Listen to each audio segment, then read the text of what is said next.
You know, I'm only now realizing that I just look like a white version of Lewis from Left 4 Dead.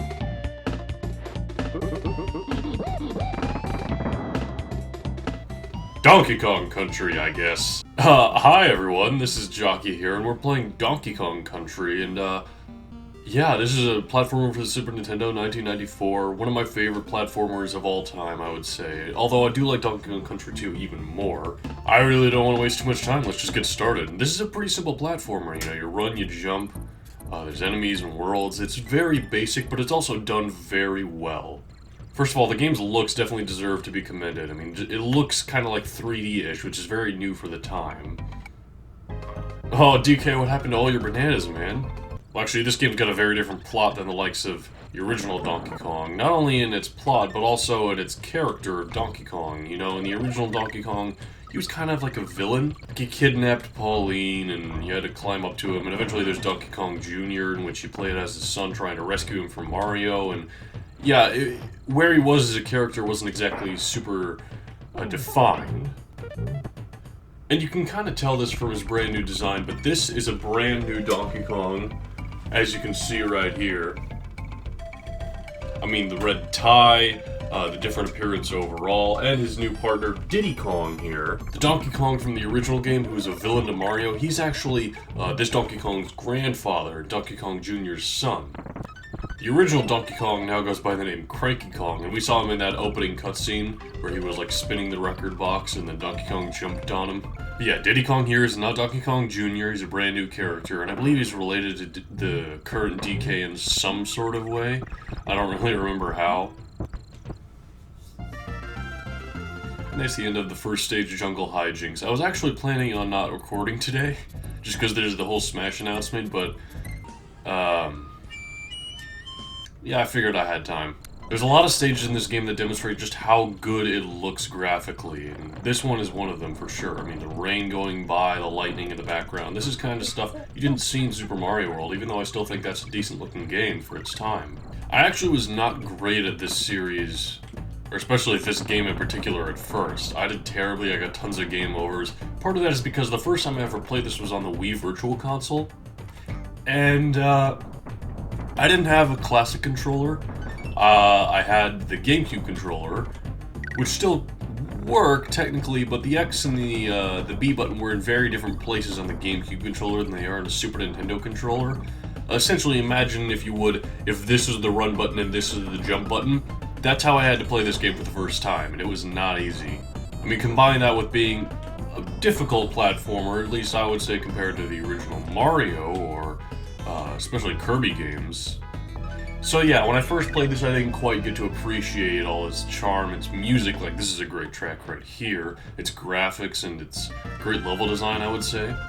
And I mean, there are some flaws with the game even to this day, I'll admit that, but I guess I just only saw them at the time of playing it. Here we have Cranky, as I mentioned, the original Donkey Kong himself. Fancy riding into you two way out here. You can find the fun in ropey rampage between a rock and a hard place. Claptrap's teeth are too big to use a roll attack. You need to jump on him. Now off you go. See if you can't finish this ridiculous quest without my help. So yeah, Cranky, all he does in his cabin is just give you lackluster and rude advice, but you know, what are you gonna do? It is advice nonetheless.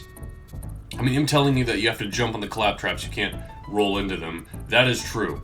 You may have seen, when I was starting the Let's Play, I had another save file. It was an hour and 30 minutes or so. It was about 59% completed. And you might think, oh, that was your little test playthrough you put a little time into. That was my playthrough of the entire game. I beat the whole game in that much time. Granted, I barely got any of the secrets. I wasn't going for them at all. The whole Cranky run of beat the game in an hour and get all the secrets is like next to impossible, and it's not exactly something you're intended to do. 100% completion actually doesn't involve going after these K-O-N-G letters in any way. It just means throwing barrels into certain walls and getting secrets, which I've never memorized where all of them are, so I've never 100% this game, I don't think. But it is certainly possible, and you may actually be able to tell that you get 100% completion based on the level you beat. For example, as you see here, we have Reptile Rumble, just the title of the level, nothing special about it. But if we go back, actually, way back to the first level of the game where we found those 2 secrets with Ramby, we can see there's an exclamation point next to the level name. That's just not part of the level name. That's actually indicating that you found all the secrets. So that's kind of how you can keep up with it. Also, you can, of course, use walkthroughs nowadays. Anyway, next up we have Coral Capers. This is the water level of the game, and man, the water level ambience in this game is absolutely incredible.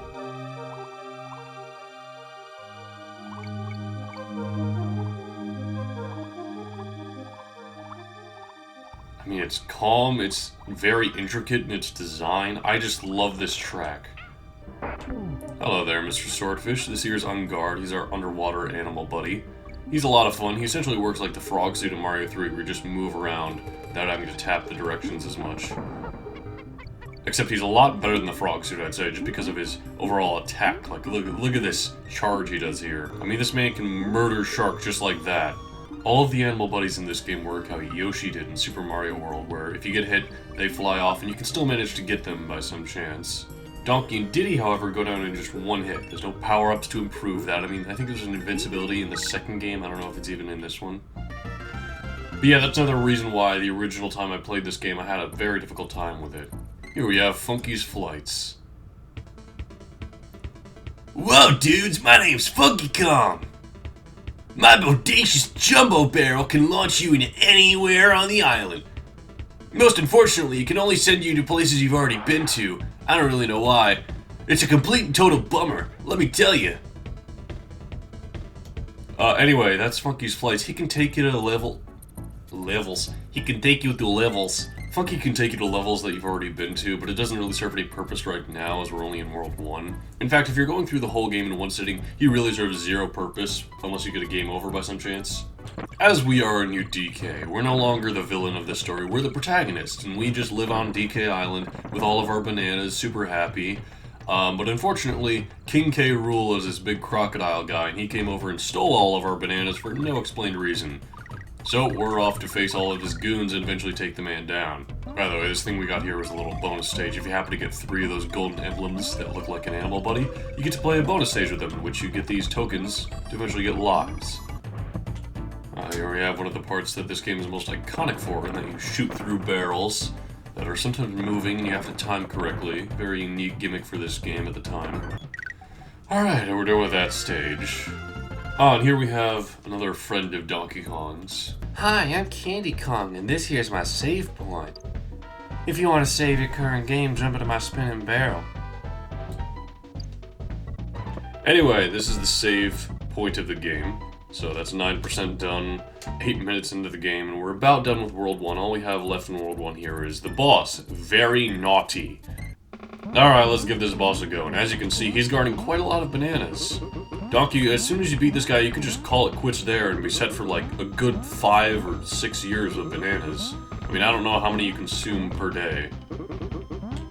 Anyway, this boss is the easiest in the game, the most self-explanatory. You just jump on him a few times, all he does is go back and forth. If you touch his side or if he jumps on you, you die, but it's not that big a deal.